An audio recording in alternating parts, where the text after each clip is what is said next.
Dalla Sicilia alla Liguria, Rosario Scaglione è un cuoco che ha mosso i primi passi in cucina da ragazzo in provincia di Palermo, negli stessi anni in cui studiava per diventare maestro elementare. Ho iniziato a cucinare da piccolino, nutrendo questa passione appunto per i fornelli. Subito dopo ho detto voglio far conoscere questa passione anche alle altre persone. E quindi i bambini, le bambine. I bambini, le bambine, il mondo della scuola. All'inizio dello scorso anno scolastico il maestro Rosario è arrivato a Santa Margherita Ligure. Qui l'istituto comprensivo ha una cucina laboratorio attrezzata al secondo piano della primaria Scarsella, perché questo secondo piano in questo grande edificio progettato e costruito per ospitare le scuole negli anni 70 rischiava di restare vuoto. Io sono una delle bambine che veniva a scuola, in questa scuola che era stata appena fatta.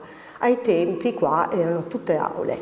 Poi non c'è più stato bisogno di tutto questo grande numero di aule e giustamente il comune ci ha chiesto che cosa ci sembrasse meglio fare di questo piano e allora la risposta è stata immediata da parte di noi docenti: laboratori. La lezione delle scuole del nord che hanno improntato proprio la loro didattica sul fare è stata forte. È veramente un polo scolastico che nasce completamente anche per soddisfare le esigenze di allora.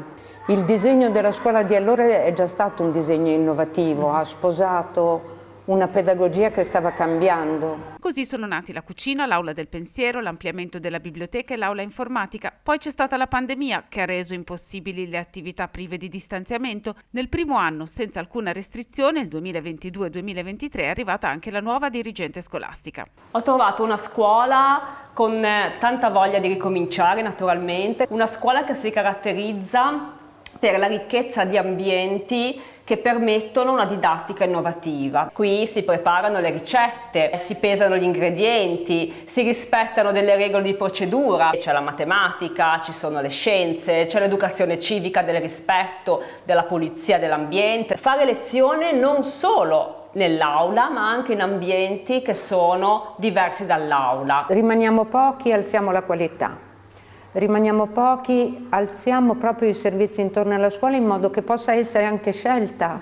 In cucina si imparano tante cose, i progetti sono molti e ovviamente sono tutti golosi. Adesso inizieremo appunto con la settimana del Carnevale e subito dopo inizieremo anche con la creazione dell'uovo di Pasqua.